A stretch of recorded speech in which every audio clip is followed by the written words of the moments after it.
Welcome to the Permanent Change of Station podcast, a place where friends can come together, agree or disagree, and still be friends. Join attorney and Forever Miss Oregon, Lynette Perez, each week as she covers such topics as law, relationships, faith, and current events. No matter the issue, Lynette believes it's time for a permanent change of station. Welcome to another edition of the Permanent Change of Station podcast. This is Lynette. I'm here this morning with two great women that I have had the privilege of knowing. One I've known for about 30 years, and one I would say I've known almost a decade now.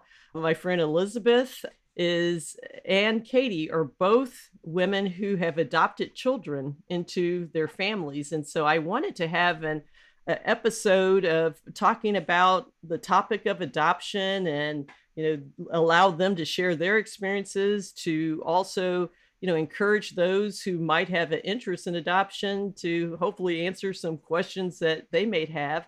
And I can tell you that, although I'm now, 100% working as a prosecutor, there was a good period in my career as an attorney working in the child welfare system and in my private practice. Adoption was something that I always considered the happiest day in the courtroom. I mean, there was almost never a dry eye, and I don't care who was in the courtroom. It was always a setting of celebration whenever that type of issue was on the docket. And I always took a lot of pride in knowing that I played a role in helping a child find their forever home. And so both Elizabeth and Katy have had very different experiences in adoption. And so I wanted to allow them an opportunity to, join in the conversation with me this morning to just share their experiences and to help us hopefully clarify some questions that people might have on this topic. And so welcome, ladies. Thank you, Lynette. Yes. Well, thanks, Lynette, for having us. Oh, it's great to have you. Katy, I'm going to start with you. How did you kind of get into the decision of deciding to become an adoptive mom? So I would say very early on, I knew that I wanted to adopt ever since I was a child and found out that adoption was even a possibility. I laugh now because my favorite toy were Cabbage Patch dolls, and I loved them, but I loved the adoption birth certificate. And so now we do nothing but birth certificates with all of these adoptions, right? And so as a little girl, I would just play with them and play with the dolls and such. But I just knew I always wanted to adopt. And so much so, even as I got into adulthood, when I would date people and it would become serious, it's something that I would let them know was kind of on my heart and, something that I was open to. And when I met my husband, we had that conversation as we got more serious. And he was like, absolutely. And he wanted 6 kids. And I said, oh, that's a lot of kids. Maybe we could settle on 4 kids. And even though I had never been pregnant, I thought, you know what, like that looks like a lot. So maybe we'll be pregnant twice. Maybe we'll adopt twice, and that'll be good. And so we started wanting to start our family after law school, after we got married. And then we realized that we thought that we would have biological children first, and then we had difficulty conceiving, but we always knew we wanted to adopt. And Lynette, you know me, I'm not super patient. So No. let's do both at the same time. Okay, let's start the fostering license and we'll keep going to the fertility doctor, and let's just do it both.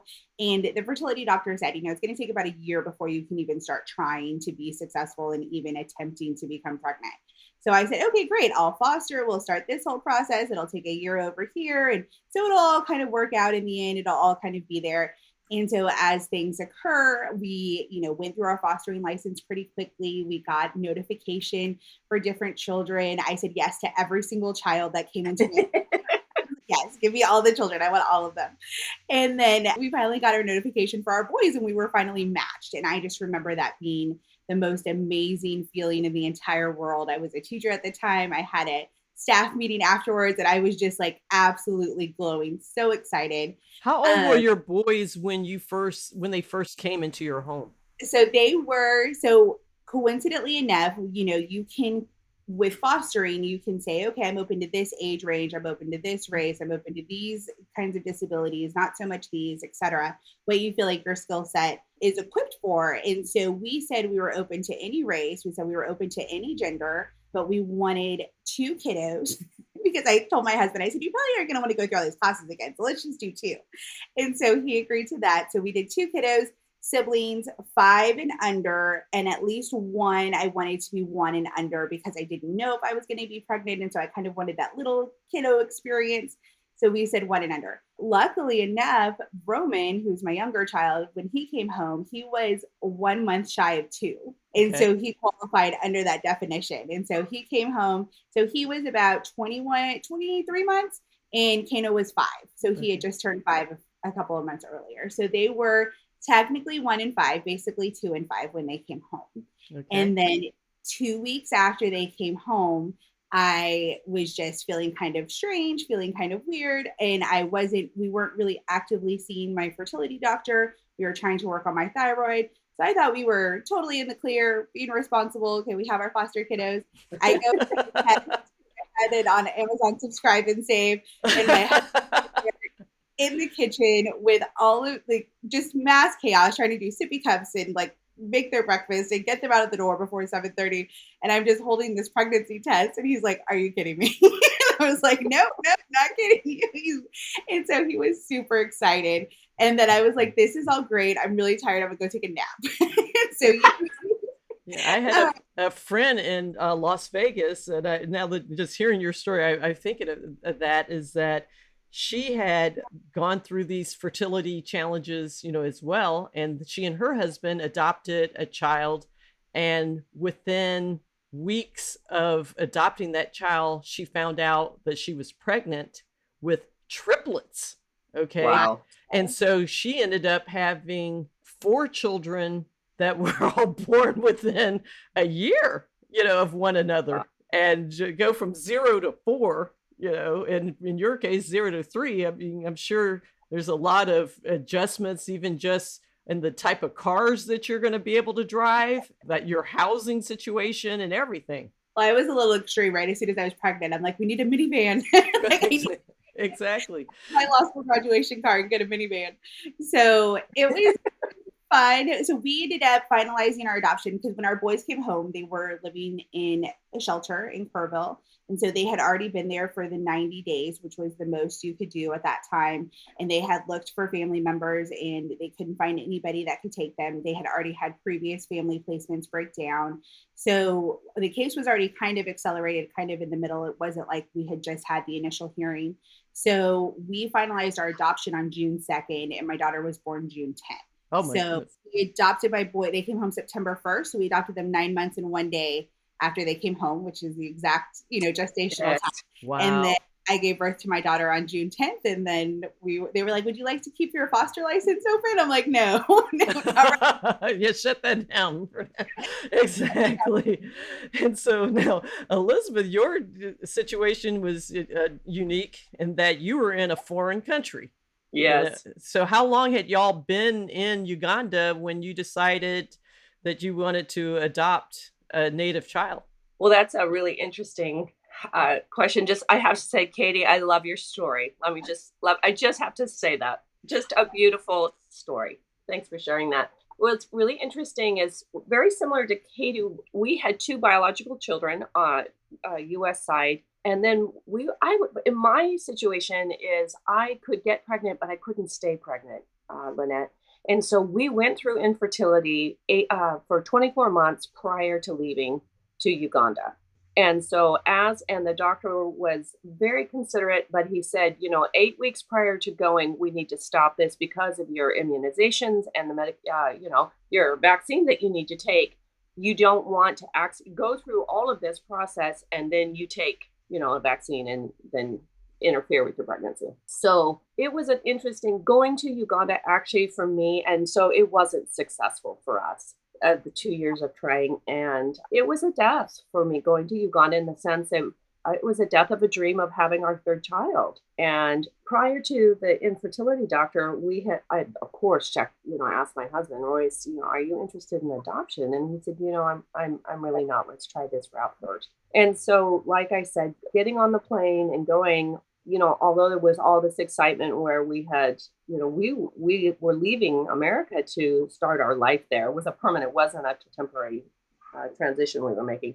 So there was that excitement, but there was also this sadness in my heart that a death of a dream. I'm not going to get a third child. And ironically enough, on the plane, on the flight, Katy, my husband leans over to me and he says, out of the blue, we were not talking about anything. He leans over and he says, honey, I want you to know I'd be open to adoption here.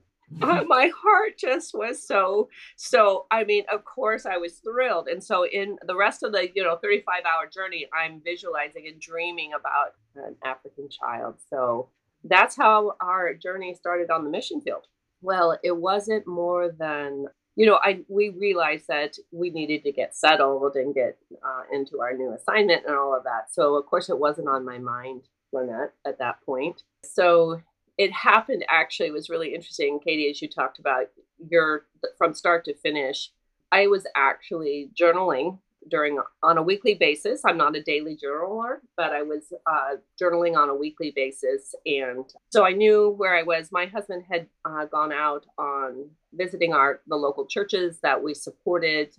Pastors would come in, they would be educated, and then our team would go back out into the villages to check up on them twice a year. So on one of those trips, several children were brought back in to be placed into the orphanage that was going to be built. My husband comes in from one of those trips and he says, honey, I think I found the child that we're to adopt. And I was like, what? And he said, I think I found the child. And I said, oh, no. I'm going to get a baby. God's got a baby for me. And I wish my mind was closed, ladies. I mean, I was like, and I wasn't thinking I was being rude, but right. I mean, it was just like, oh no. I mean, in my mind, I had this image of an infant. And so he said to me, and you guys, I don't know if you know this, Katy, my husband's a pastor. So my husband says to me, could you at least pray about it? Oops. Okay. So literally through all of this, you guys, I pray, and I clearly hear the voice of the Lord ask me, and I'm praying and I'm thanking God that he gives me the desires of my heart. And I'm thanking him that he's bringing me a child, a baby, and all of this, all my own, what I think I want. And I clearly hear the Lord ask me, what's the gestation period of a pregnancy? And Lynette, because I had just gone 2 years prior, right? Mm-hmm. Right, Katy, we know where we're at in that whole monthly process, right? I said, well, 40 weeks. And he said, and how long have you been in Uganda? And because I'd been journaling by the week, I knew exactly. Ladies, it was 40 weeks in one day. Oh my wow. goodness. 40 weeks in one day. And the Lord said to me, this is my baby for you. Oh my goodness. You guys, I just cried. I just cried. So I want to say that oftentimes the things that we think are the way we want something done, which could be a natural pregnancy, right? Could be a biological child. Yes. The very gift that could be for us is adoption. Yes. And I just want to encourage people that, be totally open to the gift of adoption. One of my favorite quotes is that I think really resonated with me after I went through this struggle of infertility and wanting to be a mom, and that lonely feeling you feel, even if you have multiple children already, but you know that your family isn't complete yet, is that God puts the lonely in family. And I think that is so true, because looking back, I thought, oh my gosh, this is just the most horrible thing. Like, why is this happening? All of my friends are having babies so easily. Why am I just so lonely and sad and just heartbreaking? And I was, because God put that there, because God knew that if it wasn't there, my boys wouldn't be home. That's right. Yes. And in both, scenarios, because I've, of course, having known, Katy and also knowing Elizabeth, it's like, I can't even imagine any of these children that you've adopted being anywhere else. It was like they were meant to be in your family. I've seen just how your sons, Katy, just have blossomed, in your home. And I've been able to observe Elizabeth's son especially now that they're back in Texas. Or Yep. actually, they were originally, I met Elizabeth in Oregon. And then what was crazy is that when she came back to America, her oldest daughter married someone that was from like Hayes County. It's just like San Marcos. It's like, that's just up the street from where I'm living. And she goes, really? I go, yes. And so you had to tell the story about how the football coach, American football coach, your son transitioning from, Uganda now and to America. Well, our son, of course, he wants to fit in. And so he's very sporty. And he says to me, Mom, I want to try American football.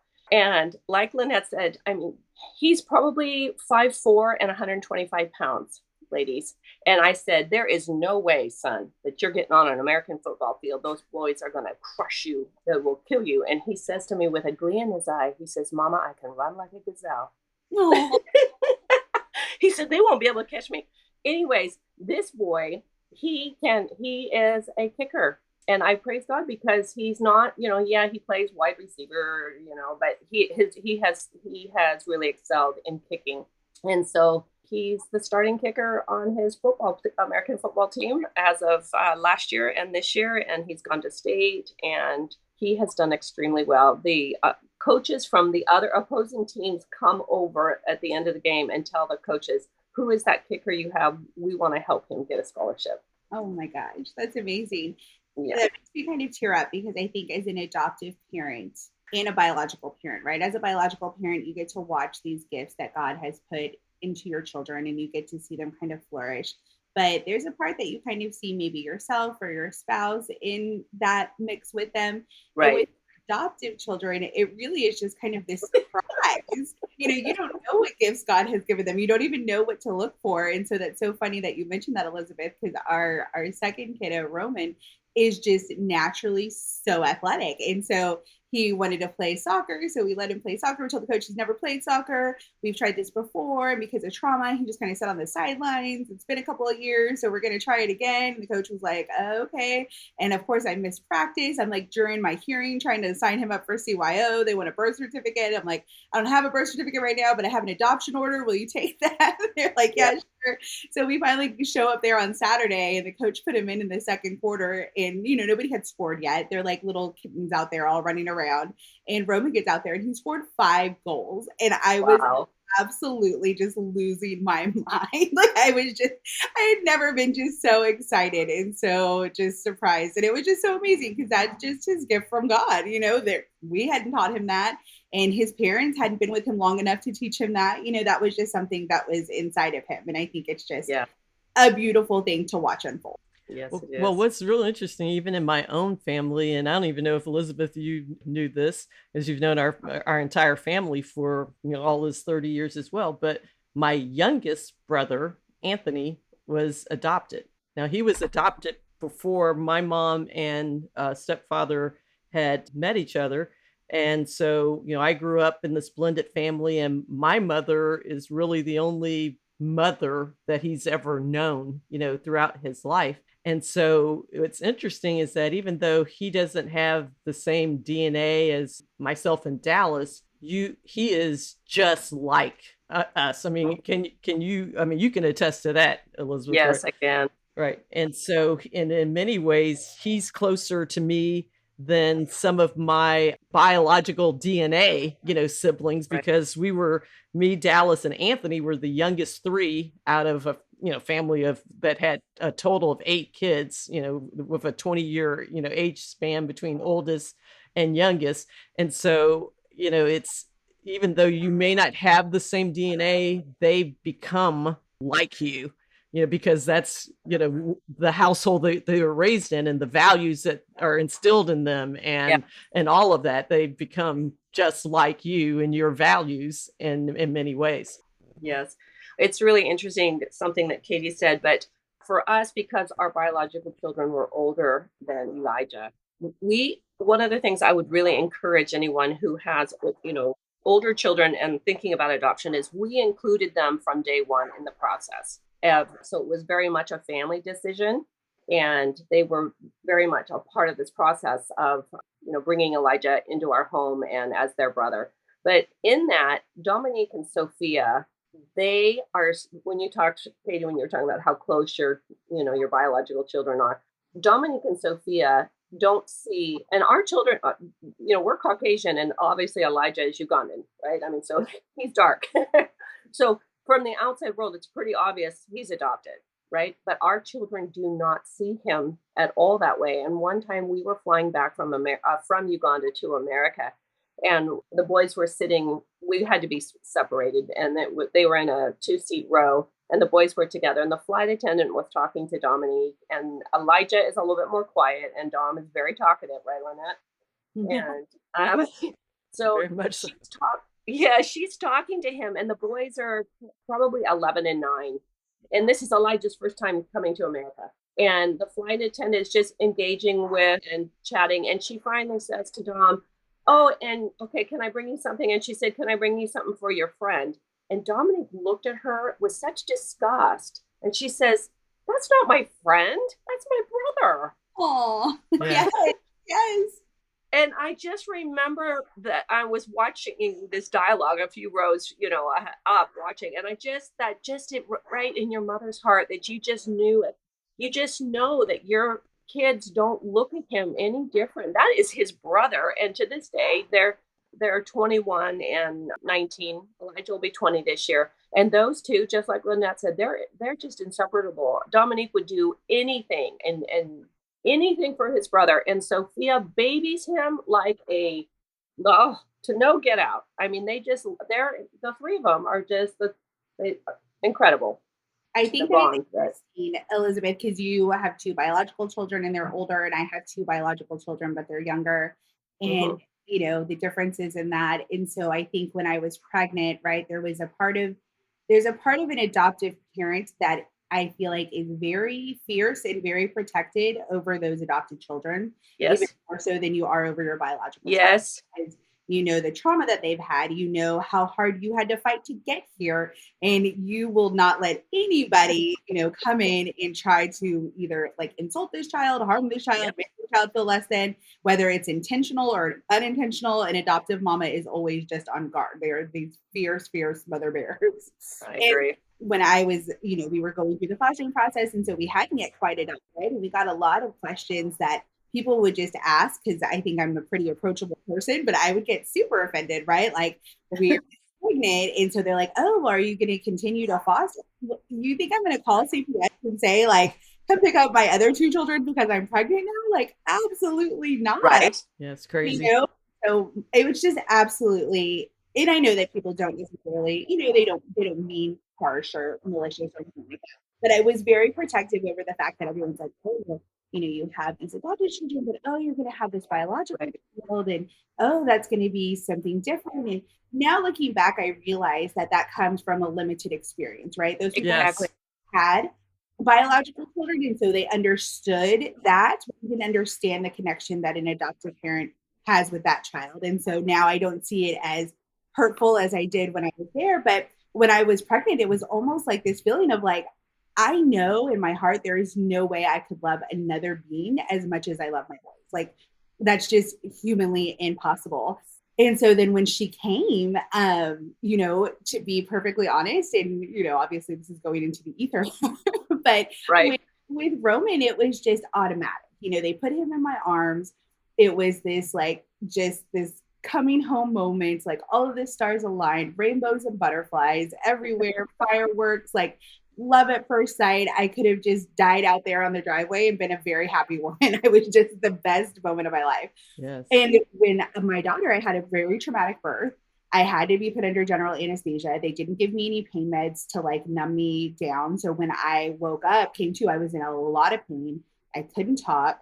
My husband was showing me this picture of her. I had dark, dark black hair. She had blonde hair. I was very confused. That's not my child. My child. And so it was just a lot harder to have an initial bonding, because I'm just trying to stay alive, and it wasn't, I'm like, this is so hard. And this is so, and it was these whole other things, hormones and all of this stuff. And so I think sometimes people are like, oh, I wonder if I'll ever love my adopted child as much, or I wonder if I'll bond as much. And sometimes it's easier to bond because you haven't had to go through this physical this physical pain with them. You haven't had to recover from surgery. You haven't had to have these hormones. You get to be in your natural state and you get to bond with these babies. And so I think a month into the newborn stage, when we were like in the trenches, my husband looked at me and he's like, why do people do this? Like, why, you can adopt and have these like beautiful babies dropped off at your door and and we just got to like put on cute shirts and go to the park. So obviously now they're all super close, but what I didn't know then is that having a biological child, she was our baby, right? She was my boys and my husband's baby, and we all got to she really kind of solidified us as one family, right? Because it was something that wasn't there before, that she came after, and she was really kind of like this anchor for our family. And so that was something that I loved, and that was really surprising. And they love, Ava is very shy, very timid, and we always laugh because we're like, if anybody ever picks on Ava, they have no idea. Those big brothers. Those big brothers are going to come. Yes. And those big brothers, having had some myself, that's no joke. It's like, I remember going to my 30-year high school reunion and say, hey, how come none of y'all ever asked me to homecoming? And he said, big brothers. we ain't getting tangled. You get those older brothers, and we're like, nah, we weren't messing with you. We knew better and everything. And so, but now, Elizabeth, you touched upon something that even my husband and I have, because we're being in an interracial marriage. My husband's Puerto Rican, I'm Black American, and so we can go into a restaurant and someone will say, is this one or two checks? That we will get that kind of comment. And so how do you deal with things when people just say kind of stupid things, whether it be in a restaurant setting or, like you said, in the airport or whatever? How do you handle that? That's such a great point. Well, first of all, I think, Lynette, when you said when they say stupid things, is recognizing they're coming from a place of ignorance. Mm-hmm. Katy, you had said something earlier, and it's true. It's, people say things, Americans, and okay, I'm dual citizen. I'm Italian, but American. But Americans are very open, and they talk, they just say what's on their mind. But I remember one time, it's just learning opportunities, Lynette. I had to pivot because people would say the stupidest things. I remember when we've been back in the U.S. 3 years now, and we went one place. It was our first time, Elijah. We were in a public place and met a person, and we're talking, and this man is talking to me, and Elijah's standing right next to me, and he turns to Elijah and he said, he asked me, so where did you get him from? And I learned to share. And I don't know about you, Katy, and ethnicity of your children, and if they blend with your family. But what I learned to say early on is, I said, Elijah has a beautiful story. And I said, and it's his story. And when Elijah's ready to share that, he will get that privilege to do that. And I learned to say that early on. And we got in the car, and Elijah said, Mom, where do these people think that you got me from? A grocery store? And he was 16 when he came. Right. So that was it created an opportunity for he and I to talk this through. And of course, with his dad, we make a point of when we walk in to any place, we say, this is our son. Oh, here's, these are our children. And we just introduce him immediately by saying, and this is our son, Elijah. And I don't know if part of it, Lynette, is Texas is a very open and blended state. And so it's very easy here. We noticed it was a little bit different in Oregon. Yes. So we just make a point of, we've got a family of 5, or we need a table of 3. We just acknowledge him from the very beginning. This is our son. Yes. But recognize that people are ignorant. People say ignorant things. And it was just really important that we used it as learning opportunities with Elijah. When coming to the U.S., we were used to being the minority, being in Uganda, obviously, right? And it was easier, I think, because Elijah just fit in everywhere. Coming to the U.S. and going to high school for the first time in the U.S., he came home one day and he said, Mom, I'm the only Black kid in the high school. And it's a Mhm. private school. And I said, first thing I said, well, one is now you can relate how Mama felt for 13 years, right? I was Yes. minority. And now Yes. you're the minority. I said, but number two is what an opportunity you get to share with people about culture and diversity. And so we just make a point of always talking about raising people's awareness, raising people's awareness. Family I is not necessarily all about DNA. I think that that's definitely true. You know, there are different generations and different schools of thought, and definitely in regard to adoption. Mhm. And, you know, I think with my parenting, I've just always been very, maybe it's the lawyer in me, but I'm very evidence based, right? Like, what does research say? What does research say, Yes. you know, leads to the best outcomes or the most healthiest outcomes for kids? And we've learned so much about brain development and attachment and all of these critical things to our human existence that every parent should know Yep. backwards and forwards. Because I think good adoptive parenting resources are great parenting resources for anyone. Yep. And so with our kiddos, you know, my mom was very much like, you know, don't tell them they're adopted. And I'm like, Mother, he's 5. He's very much aware that Yep. he, you know, has this other mother. It's not a secret. And so, you know, then she's like, well, you know, Roman, just let him think, you know, that he came from your tummy. That's going to hurt him. And I'm like, no, what hurts him is him Yep. thinking that his story is less than That's because right. I'm going to not be honest and open with that. And so I was always honest and open with him from the very beginning. And, you know, our older child, Kano, was always, you know, talking about his other mommy, Genevieve, and his other, you know, family. And so we still keep in touch with his biological family. So we still see them as well. So everybody kind of knows everybody and everybody knows everything. And it's all kind of out in the open, or so I thought. And so then as Roman got older, my husband is this very large Caucasian man, and my children are very Hispanic, you know, kind of more on the darker side. And so Roman, when he was 4, he was like, so you adopted me and Kano and Daddy, right? Like that. And you adopted all of us, right? That's how this started. He was like, he's biological daddy. And he's like, what?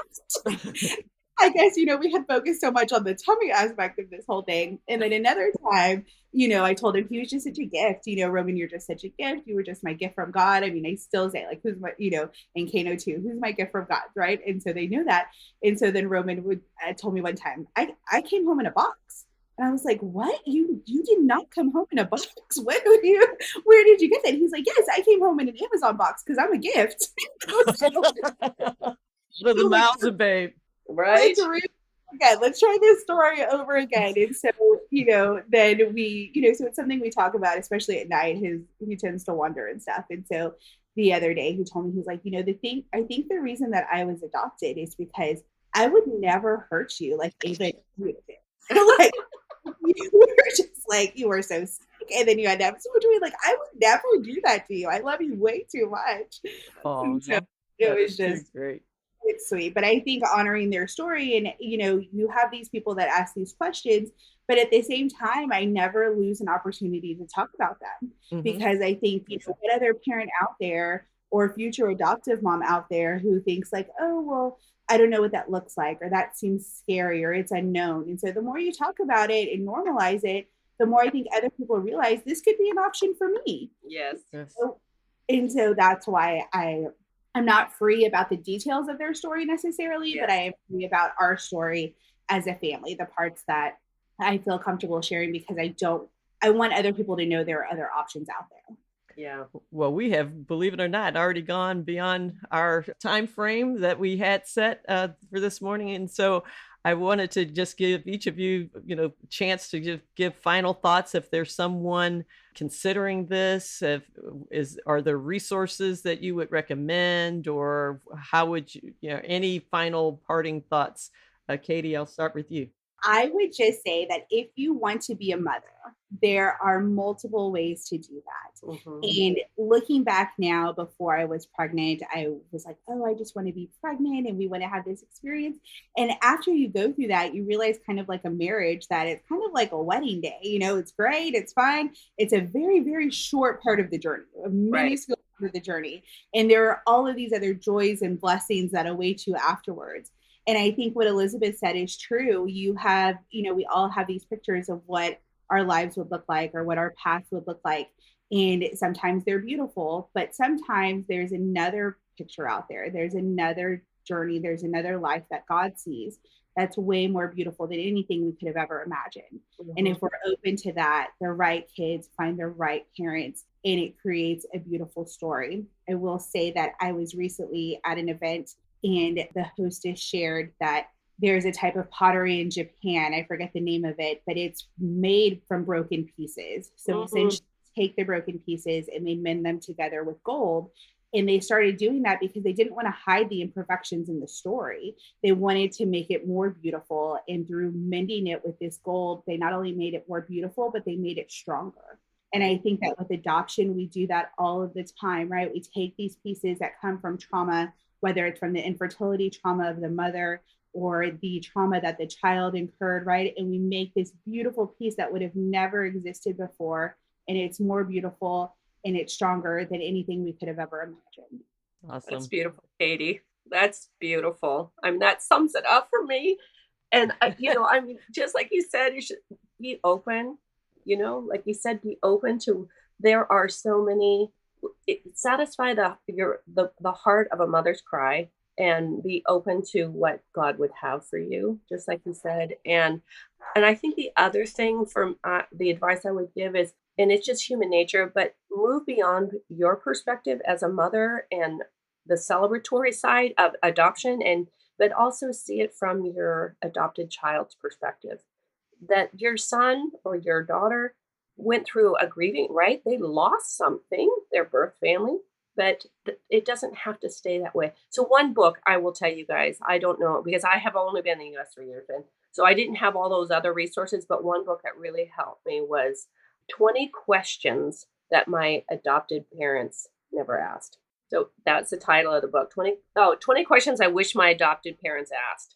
And it's a book written from adoptees, adult adoptees. And like you said, Katy, it was through a time, 30, 40 years ago where it was more closed, right? So that was just a resource that really helped me to understand, to look at adoption through Elijah's eyes and not just Royce or my eyes.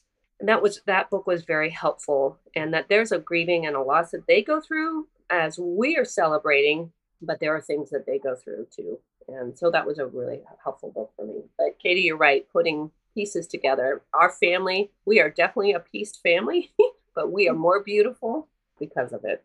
Well, this has been wonderful. Thank you both for coming on and sharing this topic with me. And for those of you who have listened, thank you for tuning in. And this has been another episode of Permanent Change of Station. You've been listening to Permanent Change of Station.